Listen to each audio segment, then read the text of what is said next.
And now I move to my first interview of the day.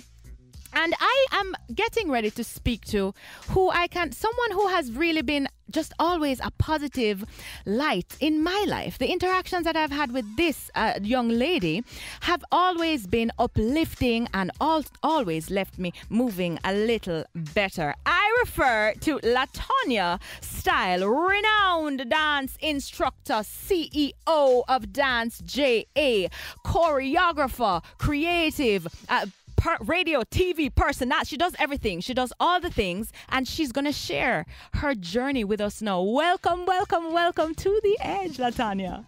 Thank you, Alaine. Thanks for having me. It is a joy to be around you. It's always a joy to be around you, because when there's just a beautiful energy that you carry, that you carry with you, and thank you for that, sis, because it's a blessing. It really is. Thank you. Absolutely. Yes, yes. So how are you feeling? How are you? I'm great. I'm excited to be on your show today. I'm glad to you're there. I'm glad that you're here because your story is a success story, and your story is not a story of having a gold spoon in your mouth or things coming easy to you. So I want people to hear that, because I believe people can be very inspired by your journey. So let us start at the very beginning, a very good place to start. Tell me about little Latonya growing up. Okay, little Latonya was a little dancing Latonya.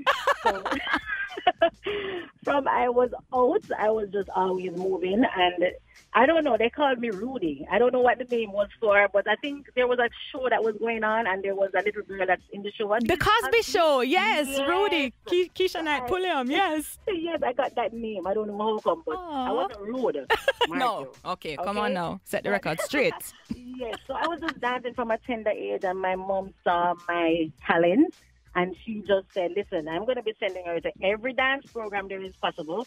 And she certainly did that, and I am so grateful for her for doing that. Because, you know, a lot of times parents don't really support talent and stuff like that. Right, kids being in the arts. Doctors. Right. Right. But she just loved it, and she's coming from that, you know, that lifestyle where she loved partying and going out. So she didn't mind it at all. Yes, yes, and you loved it. Yes, so from a little girl, I was just always dancing. I started off professionally, well, not professionally, but started training doing ballet in my prep school, which was Alvernia Prep. And don't watch the prep. That don't mean, a lot of people think that once you go prep school, you're some uptown girl or something. I was never uptown. I consider myself middle class. My mom coming from country, Clarendon. And, you know, we just grew up in a nice little space. Nowhere uptown. I would call it middle area. Yes, you know? Yes. And she struggled because she was what they call a higgler. And you know, she was shopping at the arcade, which she still does. She don't want to come out of that place.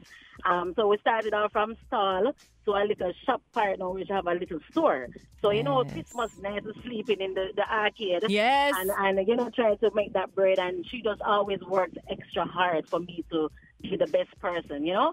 And it really worked. So from prep school dancing in ballet, I went to the Ashe Academy when I went to high school. Auditioned and I got through. So that's where I got my full performing talent, which is the performance training, the music, dance, acting. And I was in Ashe for over 10 years. Wow. You know? How was that experience? The best ever, honestly. Wow. Like, it just gave me that energy, that bubbly spirit. And we just had this, and I was there when Mr. Robinson was there. You know, wow. He was God rest his soul, yes. Yes, so it was, oh my God. And I think I was like the star dancer. What is that? Hold on now. My talent, the dancing. I wasn't too in the singing part. I was just, you know, the harmonies and stuff, but the only solo I got was a rapping solo. Okay, so but make sure you rap the rap out of it. When you're done with it, no more rap, never dead, eh? Exactly. And then the thing is, we started touring already from in Ashe. Yes. So even from second form, we're going to Miami and doing stuff. And literally we started teaching at that tender age. Yes. And I'm in high school from age 10. Wow. So it sounds unbelievable, but trust me, it can happen. Yes. So, you know, teaching, choreographing, doing all of those stuff from a tender age. And then, you know, in the dancehall space now. I started off in '98, where I started touring with Mr. Lexus, and these opportunities came from Asha as well. Wow. You know, even my first job, which was working in the hotel industry, because once you Asha, everybody's like, yeah, man, she's entertainment coordinator. Yes. Yes, I started as an entertainment coordinator. Actually switched up a bit and went into business. So I worked with Mainland International for 6 years. That's where I got my administrative skills. And they sent me to school to do a degree. So another blessing. It's not in disguise. It was just meant to be. Yes. So, left Mainland. I went to Cayman for 2 years where I did offshore banking. So, you get a little accounting skills and all of that. But with all of this admin stuff, I never stopped dancing. I was dancing, touring, just the same, working and always dancing. And then I just quit my 9 to 5. Hold on. Whoa. Hold on now. So you quit sure for unsure because, of course. So this is a seasonal thing. You might get a gig, you might get a show, you might go on tour, you might not. And at least you had your paycheck. Exactly. My paycheck came and paycheck did nice too. Okay. So a lot of people see me like driving and stuff and they think, oh, it's dancing here. No, it's work. Hard work. Wow. So when did you decide to... But when did you decide to quit? Because it sounds like your days were full. Because before you start, you're going to school and you're doing a degree. That is no joke. That requires a lot of time. You're dancing at the same time. Then now you get your full-time job. You're still dancing, and then you say, you know what? I'm going to commit all of my time to dancing. But what was the backup plan? Let me tell you how this really happened. Now, as I said, I was in Cayman doing offshore banking. Yes. It's a big top job that in CITC Bank. And Alaine, I was so bored. Oh, see it there? Oh, my gosh. In the bathroom dancing. Every artist that comes, Shaggy comes. Yes. I'm performing with them. But I'm just like, this is not for me. This is just too laid back and boring. I mean, all the account jobs that I had to do, I finished it so fast. And I'm like, nah. So what happened is Mr. Vegas came. I wasn't his dancer at the time. I was Mr. Lex's dancer because he's the one that gave me that touring opportunities from 98, performing at every Sunfest, everything. And Mr. Vegas came to Cayman and I performed with him because he didn't feel so well. And, he needed that little vibe and energy. Yes. He was so impressed because I was not just doing no wind up stuff. I was doing the Raging Bull. Yes. And the Take For Yourself. All of the songs that he was singing, I knew the dances perfectly well because I was already going to Jamaica every month just to party in the streets and and to learn to keep and to keep up to date on what was fresh. Yes, right. So I learned and knew everything, and he was so impressed. And I don't know why he didn't just pick a Jamaican that was down there. He was like messaging me after, would you like to go on my Japan tour? What? And I almost faint. Of course. And I was like, listen, I have work. And he's like, well, it's an opportunity. It's either you take it or leave it. And I took it with no pay leave. Wow. And I did well for him in terms of he was so impressed that I was so professional. When he recruited me, I sent him a contract. And I was like, this is, how much am I going to get paid? Okay, business. Yes. Yes. So him says that no careless girl. That's right, which is right. You can't come try. Look, me, he didn't even try that. Okay. Ever. So that's why we always have that respect forever. Yes. You understand? Yes. And, it's happened there with the Japan tour. We did 3 cities. So that was from 2007. And then a year after, he said, listen, a couple months after, he was going on his U.S. tour, which is over 30 odd states. Wow. And he was like, you coming? And I was like, yep. Yep, I'll send you my contract. Let's go. No, not even that. I had to quit my job because I can't get 2 months after, to do a whole tour of a whole state. And so you quit? I quit. I just tell them, listen, I'm going back to Jamaica to pursue my dance career. And it's worked. Wow. It's the best decision I've ever made. And since then, you have been going nonstop because you have become a force, like such a positive, powerful force in the whole Jamaican dance movement to the point where the moniker cultural ambassador is beside your name, and quite rightfully so. Talk to me about the countries that you have traveled to and taught, to hundreds of people to dance and taught them about our culture, taught them about our patois. Girl, look here now, queen. Not girl, queen. Yes, queen. Talk to me about your experiences. All right. So as I said, I went with Vegas first, and I started touring with him to, some little countries, even with Lexus and stuff. But on my own, my first ever tour, which I initiated, orchestrated 5 Jamaican dancers going to Russia, 2012.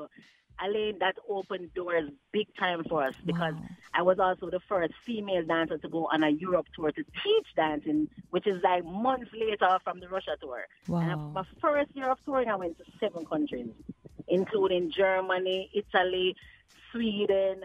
I can't remember the ones for tours, but I remember 1 year. Actually, last year was my 8th year touring. And it's all encore. It's not like, you go and they don't want it back. I've been to Italy like 8 times. I've been to Germany like 9 times. Wow. And, that opened a big door. So basically almost all the European countries. Yes, and for other dancers as well. Yeah, even outside of Europe, like Israel and so. But the thing is, I didn't do it all alone. It wasn't about just me. Yes. Because I have the Dance Jamaica company, which was about uplifting the Jamaicans. So even while I was in Cayman, I was already creating Facebook pages and MySpace pages for all these dancers. I created a website where I was promoting them. I did an award, the first ever awards for dancers, highlighting them all over the globe. So I've been doing all of that even while I was working. So now I could literally physically help them. So a lot of the dancers started touring with Dance JA and the person that I was partnering with in Europe. Yes. But it was all initiated from Dance JA, based in Jamaica. We do it on our own. Wow. With assistance. So a couple of the dancers were starting to tour. No, I can safely say over 50 dancers probably have been touring because of the movement.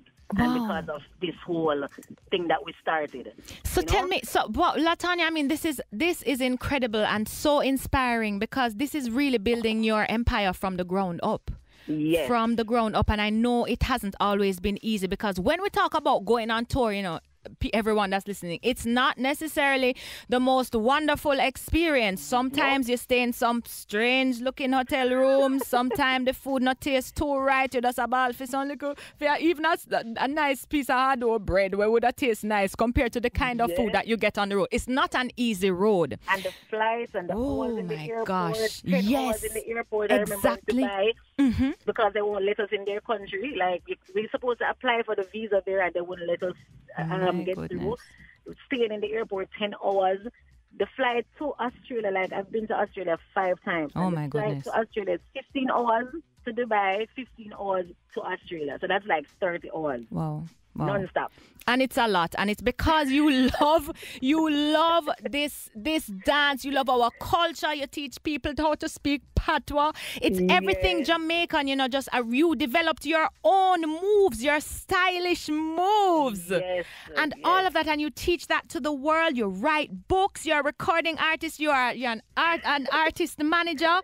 I mean, you are just an example of what it means to really walk. Well, it's for you. It's dancing your passion and don't stop. What keeps you motivated, Latonya? Oh, wow. I think just progress and just seeing other people strive as well. And, you have to do it first and let them see that it's possible.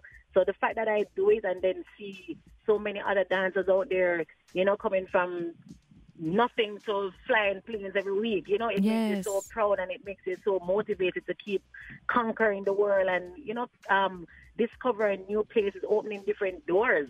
Because, like finally we went to Africa. I went to Africa and that's another door I want to open so that the dancers know, hey, it's not about just Europe and these fancy places. Try to go back home, go back to the motherland. Yes. So it's just, all of this motivates me because I want the world, I want Jamaicans to experience this.